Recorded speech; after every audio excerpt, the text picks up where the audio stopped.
Indo World Cup Daily, coming to you from tour, whether it is moving day, it is team announcement day for Ireland's game against South Africa this weekend. Cian, you've got an ear very close to the ground. What do you know?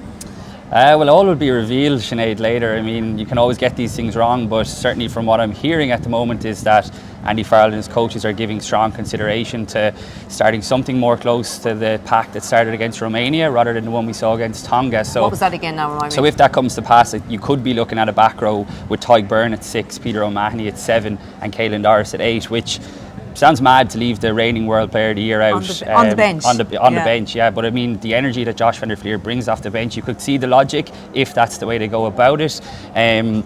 If you were to go along similar logic, you could see Joe McCarthy possibly starting. It's himself and Ian Henderson vying for the same spot, obviously, with Tadhg Beirne moving to 6. There's only 2 locks available, so that would be some start. It would be huge. It would be huge, but I think Joe McCarthy is going to be involved either way, which is massive because you're going to have either him or Henderson starting and the other one on the bench. So it's the case of, do you want the bulk of Joe McCarthy, 120 kgs against this monstrous South African pack, or do you want the experience of Ian Henderson, who is a big game player? So really good choices to have.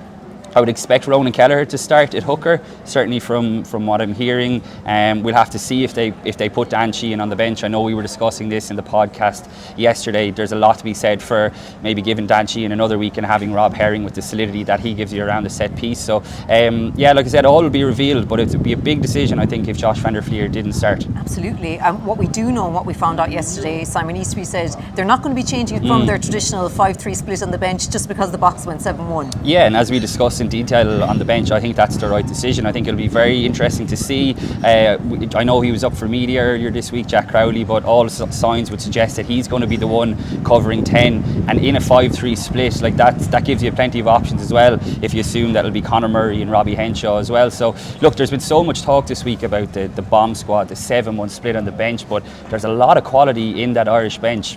And it is still an if, like, let's wait to see if it's confirmed. Josh van der Flier is one of those players on the bench.